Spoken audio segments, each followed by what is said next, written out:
சக்தியுடைய கதைகள் எல்லாத்தையுமே ரகு கேட்டான். கேட்டதுமே அவனுக்கு மனசெல்லாம் உடைஞ்சு போயிடுச்சு. அதே போல விஜய் மேல அளவுக்கு அதிகமான கோபமும் வந்துச்சு. அந்த பொண்ணு வாழ்க்கையில பார்க்காத துயரமே கிடையாது. அப்படிப்பட்ட ஒரு பொண்ணை போய் இப்படி ஏமாத்திட்டு வந்திருக்கானேன்னு அவனுக்குள்ள அளவுக்கு அதிகமான கோபம். அதே நேரத்துல சக்தி மீது இருக்கிற அந்த ஃபீலிங்ஸ் சரியா தவறான்னு சொல்லி அவன் மனசுக்குள்ள 1000 கேள்விகள் ஓடிக்கிட்டே இருந்துச்சு. இதை கேட்கறதுக்காக தான் நான் உங்களை இவ்வளவு தூரம் கூட்டிட்டு வந்தேன். தப்பா எடுத்துக்காதீங்க. அந்த வீட்ல வச்சு எதையும் பேச முடியாது இல்லையா, அதனாலதான்னு சொன்னான். பரவாயில்ல சார், அதனால என்ன இருக்கு? இப்போ நான் வீட்டுக்கு போன என்ன காரணம் சொல்றது? அவங்க என்கிட்ட கேட்பாங்களே ரிப்போர்ட் எங்க அது எங்கன்னு சொல்லி. அப்படியே சமாளிச்சால் 2 நாளைக்கு சமாளிக்கலாம், ரிப்போர்ட் வர 2 நாள் ஆகும்னு சொல்லிட்டு. அப்புறம் என்ன சார் பண்றதுன்னு அவள் கேட்கும் போது மாத்தி போன் பண்ணி கூப்பிட்டுட்டாங்கன்னு சொல்லிக்கலாம், ஒன்னும் பிரச்சனை இல்ல. உங்களுக்கு என்ன தேவையா இருந்தாலும் எனக்கு எப்போனாலும் கூப்பிடுங்க. உங்களுக்கு ஒரு போன் வாங்கிட்டு வந்திருக்கேன். பெரிய போனா இருந்தா அந்த வீட்ல வேற ஏதாவது பிரச்சனை வரும், அதனால ஒரு குட்டி போன் வாங்கிட்டு வந்திருக்கேன். தப்பா எடுத்துக்காதீங்க, பிற்காலத்துல பெருசா வாங்கி தரேன்னு சொன்னா. எதுக்கு சார் இதெல்லாம்? தேவையில்லை. இந்த போனை வச்சு நான் யார்கிட்ட பேச போறேன்? எனக்கு இருக்கிற ஒரு உறவு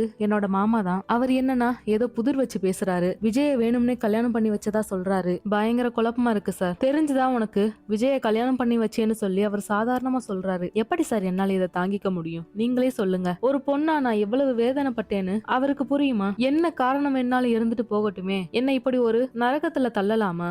என்ன சார் இதெல்லாம்னு சொல்லி அவள் சொல்லும் போது, அதான் உங்க மாமா ஒரு வாரத்துல வர்றேன்னு சொல்றாரே, எதுக்கு இவ்வளவு அவசரம்? அவர் ஏதோ ஒரு முக்கியமான விஷயம் சொல்ல வராருன்னு நினைக்கிறேன். பாத்துக்கலாம் விடுங்க. இப்போ உங்க அப்பா அம்மா கதை சொல்லும் போதே அதுல ஏதோ மர்மம் இருக்கிற மாதிரி இருக்கு. அந்த சொத்தெல்லாம் யாருகிட்ட போச்சு, என்ன ஆச்சு, ஏதாச்சு, இப்படி எக்கச்சக்கமான கேள்வி எனக்குள்ளேயே வருது. ஏன் அது உங்களுக்கு வரல? ஒருவேளை அது உங்களுடைய மாமாவுக்கு தெரிஞ்சிருந்தா, உங்க மாமாவுக்கும் இந்த விஜய் குடும்பத்துக்கு ஏதாவது சம்பந்தம் இருந்தா நிறைய விதத்துல யோசிச்சு பாருங்களேன். இப்படி அவன் சொல்லிக்கிட்டே அந்த போனை கொடுத்தான். என்னென்னமோ சொல்றீங்க, எனக்கு ஒன்னும் புரியல. சொத்து வேணும்னா எடுத்துட்டு போகட்டும் சார், அதுக்காக என் வாழ்க்கை தான் பணயமா வச்சு எல்லாரும் விளையாடணுமா? கேவலமா இருக்கு சார். இந்த குழந்தை பிறந்ததுக்கு அப்புறம் அப்பா யாருன்னு கேக்குமே, நான் என்ன பண்றதுன்னு எனக்கு தெரியல. இன்னொரு கல்யாணம் பண்றதுக்கு என் மனசுல சக்தியும் இல்ல சார். எப்படி தினமும் நம்பி அந்த வீட்டுல குடும்பம் நடத்துவேன் நீங்களே சொல்லுங்க. இன்னைக்கு ஏமாத்திருவானோ நாளைக்கு ஏமாத்திருவானோன்னு நான் தினம் சித்திரவதையில இருக்க போறேன்னு மட்டும் எனக்கு நல்லா புரியுது சார். அப்படியே கல்யாணம் பண்ணாலும் கூட, அப்படி கல்யாணம் பண்ணாம வாழ்ந்தாலும் கூட இந்த சமுதாயத்துல என்னால எப்படி வாழ முடியும்னு நினைக்கிறீங்க? ஒவ்வொருத்தனும் அவனோட ஆசைக்காக என்ன போட்டு பலிகடா ஆக்குறதுக்கு நிறைய முயற்சி பண்ணுவாங்க. ஒரு பொம்பளை பிள்ளையா எனக்கு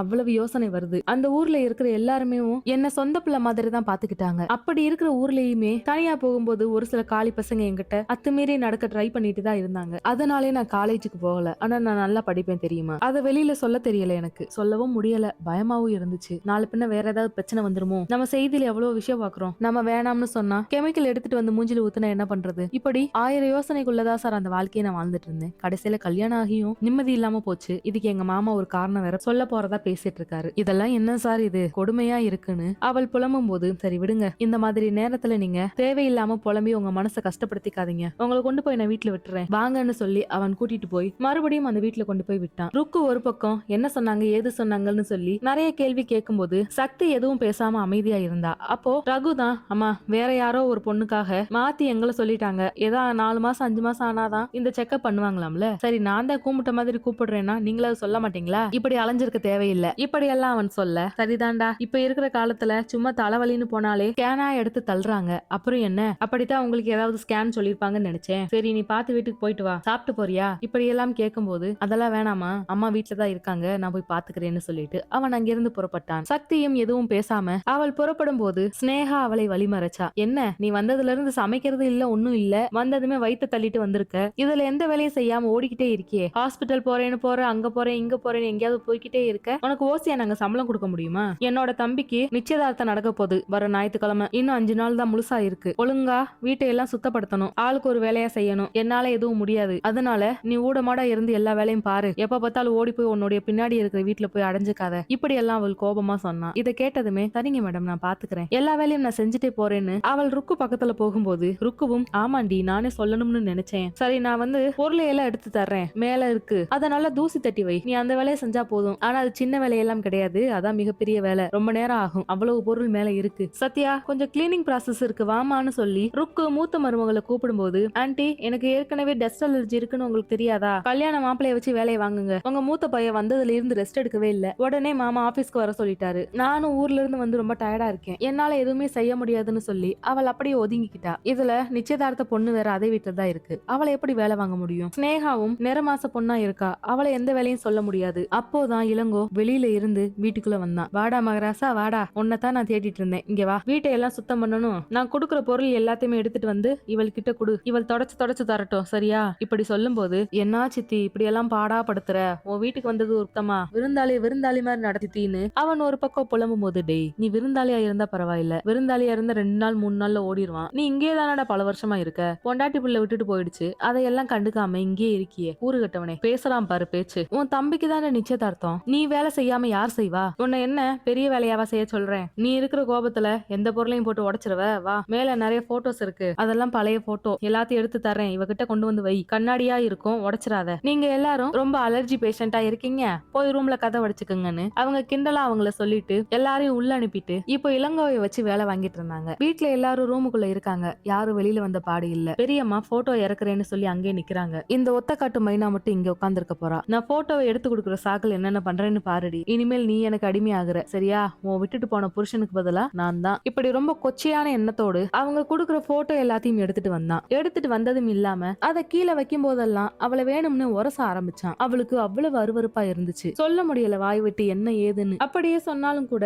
அந்த வீட்டுல இருக்கிறவங்களுக்கு ரொம்ப தர்ம சங்கடமா இருக்கும். விருந்தாளியா வந்தவன் இந்த மாதிரி ஜோலிய பார்த்தா எப்படி இருக்கும்? அவங்களும் வருத்தப்படுவாங்கன்னு நினைச்சிட்டு ஒரு தயக்கத்தோடு அவள் இருக்க, போட்டோவை எல்லாம் அவள் ஒரு துணியை வச்சு மெதுவா தொடச்சிட்டு இருந்தா. இங்க பாரு, இங்க தூசி இருக்கு பாருன்னு சொல்லி வேணும்னே அவள் கையை பிடிக்கிறது. அவள் கோபத்தோடு நிமிர்ந்து பார்த்தால் தன்னுடைய உதட்ட பிதுக்கி ஒரு மாதிரி அசிங்கமான சைகை எல்லாம் காட்டுறது, சட்டப்பட்டனை கலட்டி விடுறது, இப்படி அவன் ரொம்ப கேவலமான செயலை மட்டுமே திருப்பி திருப்பி செஞ்சுட்டு இருந்தான். இதை பார்த்ததுமே அவளுக்கு ஒரு மாதிரி அருவருப்பாயிடுச்சு. என்ன இவன் இவ்வளவு கேடுகட்டவனா இருக்கான்? இப்படி இருக்கிறதுனாலதான் அவங்க பொண்டாட்டி விட்டுட்டு போனாங்களோ என்னவோ. இப்போ இவனை இங்க இருந்து எப்படி அனுப்பி வைக்கன்னு தெரியலையே. இன்னும் எவ்வளவு போட்டோ இருக்குன்னு தெரியல. ஆனா அவன் செய்யறது எல்லாம் எனக்கு ஒமட்டிக்கிட்டு வருது. இப்படி அவள் ஒரு மாதிரியாக அருவருப்புடன் அந்த இடத்துல அந்த போட்டோக்களை எல்லாம் தொடச்சிட்டு இருந்தா. இது எல்லாமே பழைய போட்டோ. அதுல மகேந்திரனுடைய போட்டோ தான் அதிகம். அவர் சின்ன வயசுல, அதாவது ஒரு 25ல இருந்து 30 வயசுக்குள்ள அப்ப எடுத்த போட்டோக்கள் தான் அங்க அதிகமா இருந்துச்சு. இதே போட்டோவை தான் அவருடைய மாமாவும் அனுப்பி வச்சிருந்தாரு, அந்த வயசுல எடுத்த போட்டோக்களை. அதை ஒரு பக்கம் பார்த்துக்கிட்டேவும் அதே நேரத்துல இவன் பண்ற அந்த அருவருப்பான செயலை எல்லாம் தட்டி கழிக்க முடியாம அவள் தயங்கி கொண்டு இருக்கிற நேரத்துல அவன் மறுபடியும் போட்டோ எடுத்துட்டு வந்தான். இந்த முறை அதை கீழே வைக்கும் போது அவனுடைய முட்டி அவளுடைய மார்பு பக்கமாக உரசுற மாதிரி வந்தது. அவள் வேகமாக விலகி, என்ன சார் பண்றீங்க? நானும் போனா போதுன்னு அமைதியா இருக்கேன் சார், தேவையில்லாத வேலையெல்லாம் பார்த்துட்டு இருக்காதீங்க, அப்புறம் எனக்கு கோவம் வந்துரும்னு அவள் கொஞ்சம் கடுகடுத்த குரல்ல சொல்லும் போது, என் பொண்டாட்டி ஓடி போயிட்டா, என் கூட வாழ முடியாதுன்னு சொல்லிட்டு உன் புருஷன் உன்னை விட்டுட்டு ஓடி போயிட்டான், உன் கூட வாழ முடியாதுன்னு. அப்புறம் என்ன, நீயும் தனியாதான் இருக்க, நானும் தனியாதான் இருக்கேன், ஏன் அப்படி இருக்கணும்? யாருக்கும் தெரியாம அடிக்கடி வீட்டுக்கு வந்துட்டு போறேன், உனக்கு எவ்வளவு செலவுக்குனாலும் நான் பணம் தர்றேன், என்ன ஓகேவா? இப்படி எல்லாம் அவன் கேட்டுட்டு மறுபடியும் நாக்கு ஒரு மாதிரி சொல்லட்டிட்டே இருக்கும்போது அவளுக்கு அவ்வளவு அருவருப்பு. அந்த அருவருப்புல இருந்து அவளால கொஞ்சம் கூட வெளியில வர முடியல. அவளுக்கு ஒமட்ட ஆரம்பிச்சது. அவன் முகத்திலேயே வாந்தி எடுத்துட்டா. அவன் குத்த வச்சு உட்கார்ந்துகிட்டு ரொம்ப கேவலமா பேசிட்டு இருந்தான். அவனுக்கு தெரியாது அவள் பிரெக்னண்டா இருக்கான்னு. அவன் முகத்திலேயே வாந்தி எடுக்க, ஏய் என்னடி பண்ணிட்டு இருக்க? அப்படியே அடிச்சேன்னு வையி, ஆளும் மூஞ்சியும் சை கருமம் என்னத்தை திண்டு தொலைச்சான்னு தெரியலன்னு அவன் பயங்கரமா சத்தம் போட ஆரம்பிச்சான். அப்போ வீட்டுக்குள்ள இருந்து எல்லாரும் வெளியில வந்துட்டாங்க. ருக்கு ஒரு பக்கம் என்னாச்சுடான்னு சொல்லிக்கிட்டு வெளியில வந்து பார்த்தா அவன் முகமெல்லாம் அவள் வாமிட் பண்ணி வச்சிருந்தா. இத பார்த்ததுமே என்னடா என்ன ஆச்சுன்னு சொல்லிக்கிட்டு ருக்கு வந்து கேட்க, மத்த எல்லாருமே சை கருமம் வாக்கு அப்படி இப்படின்னு சொல்லிட்டு அவங்க ஒரு மாதிரி அருவருப்பா பாத்துட்டு இருக்கும் போது, இங்க பாரு சித்தி, இவளுக்கு அவ்வளவுதான் மரியாதை, போட்டோ கொண்டு வந்து கீழே வைக்கிற, என் முகத்திலே வாந்தி எடுத்துட்டா, இதுக்கு இன்னைக்கு பதில் தெரியாம நான் போக மாட்டேன், இருடி நான் மூஞ்சியை கழுவிட்டு வந்து பேசிக்கிறேன்னு சொல்லிட்டு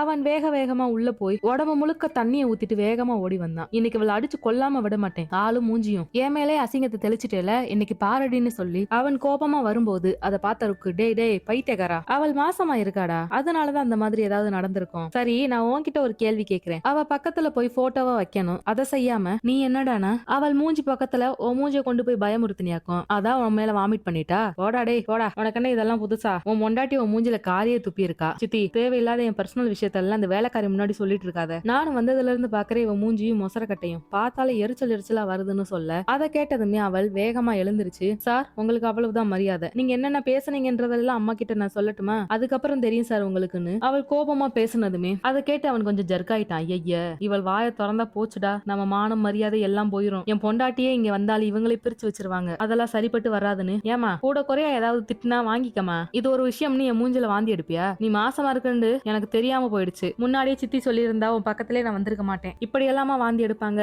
ஓமா இப்படி சொல்லிக்கிட்டே அவன் அங்கிட்டு போயிட்டான். போறவன் சும்மா போகாம லோடு ஏத்தி வச்சுதான் போயிருக்கான் போல, விவரமா தான் இருக்கான். இனி இவ பக்கத்துல போய் என்ன ஆக போகுது, அடுத்த கட்ட வேலையை பார்க்க வேண்டியதுதான், எப்பயும் போல தனிக்காட்டு ராஜா தான், எல்லாம் நேரம்னு சொல்லிட்டு அங்கிருந்து போக இத பார்த்த ருக்கு ஒரு பக்கம் கொஞ்சம் கொஞ்சம் போட்டோ தான் இருக்கு, அதை நானே கொண்டு வந்து தர்றேன், நீ தொடச்சு மட்டும் கொடு, எல்லாமே ரொம்ப இறுகி போச்சு, ஈர துணி வச்சு துடைக்கணும், நான் போய் எடுத்துட்டு வரேன்னு சொல்லிட்டு அவங்க கொஞ்சம் கொஞ்சமா எடுத்து வைக்க அவளும் துடைக்க ஆரம்பிச்சா. முன்னாடி தூசி மட்டும் தான் படிஞ்சிருந்துச்சு, இப்ப கொண்டு வர்ற போட்டோ எல்லாமே கொஞ்சம் எண்ணெய் கசடு பட்ட மாதிரி அந்த தூசி எல்லாம் ரொம்ப இருக்க பிடிச்சிருந்துச்சு. அதனால கொஞ்சம் சோப்பு தண்ணி வச்சு சுத்தி இருக்கிற எல்லாத்தையும் தொடச்சிட்டு மேல இருக்கிற அந்த கிளாஸையும் அவள் தொடச்சிட்டு இருந்தா. அப்போ ஒரு விஷயத்த பார்த்தா. அந்த போட்டோல சக்தியோடைய அம்மா சக்தியோடைய தங்கச்சி, அவங்க அப்பா, அது கூட மகேந்திரன், அவங்க பக்கத்திலேயே ருக்குவும் நின்னுட்டு இருந்தாங்க. இது எல்லாம் பார்த்ததுமே அவளுக்கு பயங்கர ஷாக் ஆயிடுச்சு. கண்ணெல்லாம் பயங்கரமா கலங்குது. பல வருஷமா ஒரு போட்டோ கூட இல்லாம அவள் திணறிக்கிட்டு இருந்தா. அந்த வீடு ஜப்தி ஆனதுல இருந்து உள்ள இருந்து எல்லா பொருளுமே அவங்களே தூக்கிட்டு போயிட்டாங்க.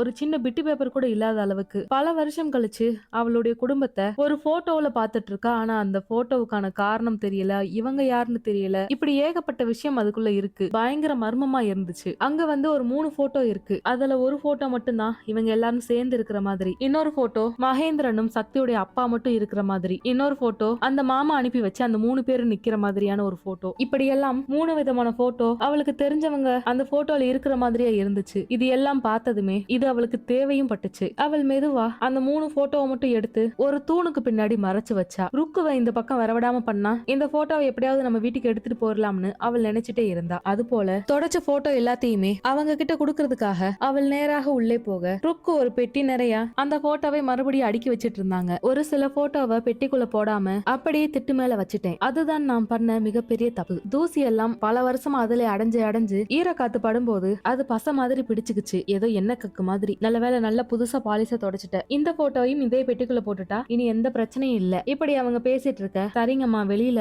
நான் எல்லாத்தையும் சுத்தம் பண்ணி வைக்கிறேன், இந்த தொடச்ச துணி அப்படியே கையோட கசக்கி காய போட்டு வந்துடுறேன்னு சொல்லிட்டு அவள் அங்கிருந்து போனா. ருக்கு எல்லா போட்டோவையும் பெட்டிக்குள்ள ஒவ்வொன்னா அடுக்கி வச்சிட்டு இருந்தாங்க. எல்லாமே கண்ணாடி கிளாஸ் போட்டிருக்கு, உடஞ்சு போயிரும்னு மெதுவா எடுத்து வச்சிட்டு இருந்தாங்க. அதே நேரத்துல இவள் வேக வேகமா அந்த 3 போட்டோவையும் தன்னுடைய புடவைக்குள்ள வச்சு மறைச்சுக்கிட்டு அவளுடைய வீட்டிற்கு கொண்டு போய் வச்சா. அந்த போட்டோவை பார்க்க பார்க்க கண்ணெல்லாம் கலங்கி போயிடுச்சு. எத்தனையோ வருஷம் கழிச்சு இப்ப அந்த போட்டோவை பார்த்திருக்கா. அவளுடைய அம்மா அப்பான்னு சொல்லி தன்னோட குடும்பமே அந்த போட்டோல இருக்கிறத பார்த்ததுமே அவ்வளவு சந்தோஷம். அதே நேரத்துல ஒரே அழுக வேற. யாருமே இப்படி என் கூட இல்லாம போயிட்டீங்களே, எனக்கு கஷ்டமா இருக்குன்னு சொல்லி அதை நினைச்சு அவள் அழுதுகிட்டே மத்த வேலைகளை பார்ப்பதற்காக அந்த போட்டோவை ஒளிச்சு வச்சுட்டு மறுபடியும் அந்த வீட்டுக்குள்ள வந்து வேலையெல்லாம் பார்த்துட்டு இருந்தா. அந்த நேரத்துல விஜய் வந்தான். நேரா அவள் கைய பிடிச்சு, இங்க பாரு, அவன் எதுக்கு ஒண்ணு கூட்டிட்டு போனா அதை முதல்ல சொல்லுன்னு சொல்லி அவன் கேட்கும்போது, அது எங்க 2 பேருக்குள்ள இருக்கிற பர்சனல், உங்களுக்கு என்ன வேணும், நீங்க எதுக்கு இப்படி என்னைய அநாகரிகமா கைய பிடிச்சிட்டு இருக்கீங்க சார், உங்களுக்கு நிச்சயதார்த்தம் நடக்க போகுது, அது உங்க வீட்டுக்குள்ளே வச்சு பொண்ணுவும் இதே வீட்டுல இருக்கும்போது இப்படி என் கைய பிடிக்கலாமா, திடீர்னு பொண்ணு வந்து பார்த்தா என்ன ஆகுறது, கைய விடுங்க சார்னு அவள் சொல்லிட்டு அங்கிருந்து புறப்பட,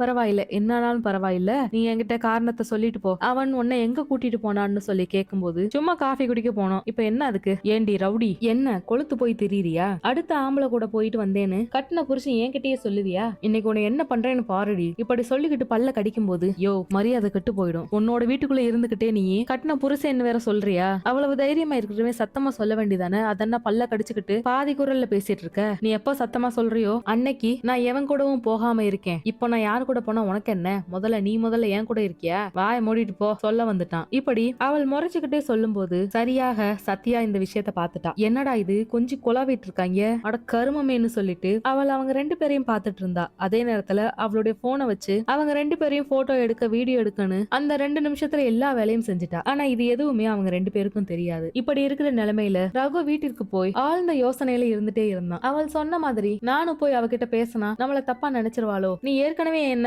கல்யாணம் பண்ணிக்கிறியான்னு சொல்லி கேட்க வந்த, அப்பவே நான் ஃப்ரெண்டு பொண்டாட்டின்னு சொல்லிட்டேன், இதுக்கு மேலையும் உனக்கு என் மேல ஆசை இருந்தா அந்த ஆசைக்கு பேர் என்னன்னு சொல்லி அவ என்ன தப்பா கேட்டுட்டா என்ன பண்றது, இப்படி எல்லாம் மனசுக்குள்ள 1000 யோசனைகள் வந்துகிட்டே இருக்கு. என்ன செய்யன்னு தெரியல அவனுக்கு. தான் செய்யறது ஒரு மிகப்பெரிய குற்றமோ, நான் வந்து அந்த பொண்ணை தப்பான முறையில ஏதோ அப்ரோச் பண்றேனா, இந்த மாதிரி எல்லாம் கேள்வி அவன் மனசுக்குள்ள வந்துகிட்டே இருந்துச்சு. அதனால அவங்க அம்மாவுக்கு அவன் போன் பண்ணி பேசினான். அம்மா உன்கிட்ட கொஞ்ச நேரம் மனசு விட்டு பேசணும்னு நினைக்கிறேம்மா, இப்படி சொல்லுடா கண்ணா, என்னாச்சு ஏன் அப்செட்டா இருக்கன்னு அவங்க கேட்கும்போது நடந்த எல்லா விஷயத்தையும் சொன்னான். இதெல்லாம் கேட்டதுமே அவங்களுக்கு மனசு ஒரு மாதிரி ஆயிடுச்சு. சின்ன பிள்ளைக்கு என்னடா இப்படி ஒரு கொடுமை, பாவம் அந்த பிள்ளையோட வாழ்க்கை எப்படி கடற போகுதுன்னு தெரியல, சரி அந்த பொண்ணை பத்தி நினைச்சு கவலைப்படாத விடு, கடவுள் எப்படியாவது நல்ல வாழ்க்கை கொடுப்பாரு, இப்படி சொல்லும் போது, அம்மா அந்த பொண்ணு மேல எனக்கு விருப்பம் இருக்குன்னு நான் உங்ககிட்ட சொன்னேன்ல, மறந்துட்டியா, இப்பயும் எனக்கு அதே விருப்பத்தோட தான் இருக்கேன், விஜயோடைய பொண்டாட்டியா இருந்தாலும் அவன் அதாவது என்ன சொல்றது, அவன் தப்பா தானே பயன்படுத்தி இருக்கான், எனக்கு அப்படி இல்லையே, எனக்கு அவள் மேல ஒரு விதமான அன்பு பாசம் காதல் இது எல்லாம் மிக்ஸ் ஆகி இருக்குமா, அவளோட கதை எனக்கு இப்போதுதான் தெரியும், ஆனா ஆரம்பத்துல இருந்து எனக்கு பிடிச்சிருக்கே, அப்ப அதுக்கு பேரு என்னமா, ஒருவேளை என்னையும் அவள் பொறுக்கி ஓகேன்னு நினைச்சிருவாளா?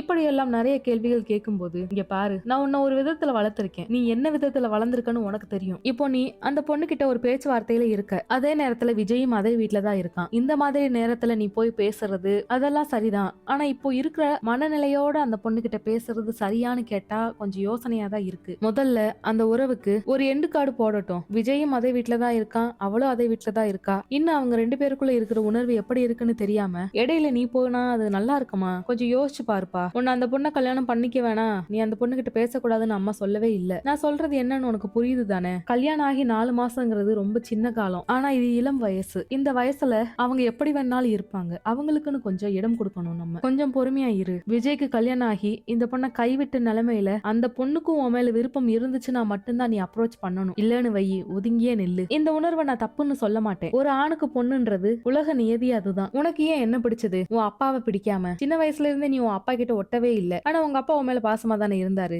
ஏன்னா பசங்களுக்கு பொண்ணத்தான் பிடிக்கும், பொண்ணுக்கு பசங்களை தான் பிடிக்கும். அந்த ஒரு எண்ணத்தை நான் சரி தவறுன்னு சொல்ல மாட்டேன். அது அவங்க விருப்பம். உனக்குள்ள இருக்கிற ஆசைய அந்த பொண்ணு மனசு கஷ்டப்படாதபடி அந்த பொண்ணுக்கு புரிய வைக்கணும். ஆனா அதுக்கு காலம் இது சரியில்லை. அந்த பொண்ணு புருஷன் வீட்ல தான் இருக்கு. அது மட்டும் இல்லாம இப்ப மாசமா இருக்கு. அப்ப மாசமா இருக்கிறதுக்காக கூட அவன் தனக்கு வேணும்னு அந்த பொண்ணு முடிவெடுக்கலாம். எந்த நேரத்துல என்ன முடிவு வேணாலும் மாறலாம். கொஞ்சம் பொறுமையா இரு, அவசரப்படாத. இப்படி எல்லாம் சொல்லும் போது இது எல்லாம் எனக்கு புரியுதுமா. சரியா தப்பான்றது மட்டும் தான் என்னுடைய கேள்வி. சரிதான்டா, நீ ஒண்ணு கைய பிடிச்சு இழுத்து அவ கட்டி இருக்கிற தாலி அறுத்து நீ புதுசா ஒரு தாலி கட்டல. இல்ல, உன்னுடைய உணர்வுகளை சொல்ல வர்றதுக்கு முன்னாடி அந்த பொண்ணு தடுத்துருச்சு. அந்த பொண்ணு உன்னை சங்கடப்படுத்த வேணாம்னு நினைச்சிருக்கு. அதே மாதிரி தானே நீயும் இருக்கணும். அதைத்தான் நான் சொல்றேன். எக்காரணத்துக்காகவும் நீ அந்த பொண்ணை ட்ரை பண்றதோ இல்ல உன் ஆசை வலையில விழ வைக்கிறதோ இந்த மாதிரி செயற்கையா எதுவும் பண்ணாத. உனக்குன்னு அது இருந்துச்சுன்னா இயற்கையா வரட்டும். இப்படி எல்லாம் சொல்ல, சரிமா நீ சொல்றபடியே நான் நடந்துக்கிறேன்னு சொன்னான். அவன் மனசுக்குள்ள இருந்த குழப்பம் கொஞ்சம் குறைஞ்சிருச்சு. அதே நேரத்துல அங்கே சக்திக்கு இப்போதான் குழப்பம் அதிகமாயிடுச்சு. சத்யா ஒரு பக்கம் அந்த போட்டோவை வச்சுக்கிட்டு சிரிச்சிட்டு இருக்கா. இப்படி மாறுபட்ட நிலைமையில